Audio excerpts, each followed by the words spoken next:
तेव्हा खूप सारं टेन्शन येतं, स्ट्रेस फील होतो. एव्हरी इयर्स जेव्हा एक्झाम जवळ येतात, प्रत्येक मुलं मला सांगतात किंवा विचारतात, की मॅम मी काय करायला पाहिजे? एक्झाम जवळ आले, खूप टेन्शन आहे. सो माझी अशी इच्छा आहे, की आधी तुम्ही समजून घ्या, स्ट्रेस म्हणजे काय असतो बायोलॉजिकल टर्ममध्ये. You know what is the hypothalamus? It is a small unit structure basically near your brain, inside your brain, आणि तो रिलीज करतो एक प्रकारचे हार्मोन. सो तुम्हाला माहिती असेल की हायपोथॅलॅमस म्हणजे काय असतो. सो बेसिकली हायपोथॅलॅमस हा एक स्मॉल स्ट्रक्चर आहे तुमच्या ब्रेन मध्ये जो रिलीज करतो एक प्रकारचे हार्मोन्स, ज्याला आपण म्हणतोय की कॉर्टिकोट्रॉपिन. सो कॉर्टिकोट्रॉपिन्स हे रिलीज झाल्यामुळे तुमच्या पिट्युटरी ग्लँडला स्टिम्युलेट होतं आणि तो पण एक प्रकारचा हार्मोन रिलीज करायला सुरू करतो, ज्याला आपण म्हणतोय एडेनो कॉर्टिकोट्रॉपिन्स. सो बेसिकली हे सगळे हार्मोन्स तुमच्यामध्ये रिलीज होतात आणि तुम्हाला एन्झायटी वाढते किंवा मग डिप्रेशन वाढतं आणि त्यालाच आपण सोकॉल्ड स्ट्रेस म्हणतो. So guys,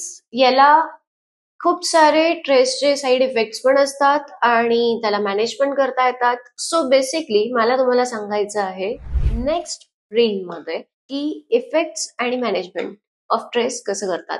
so you must watch it.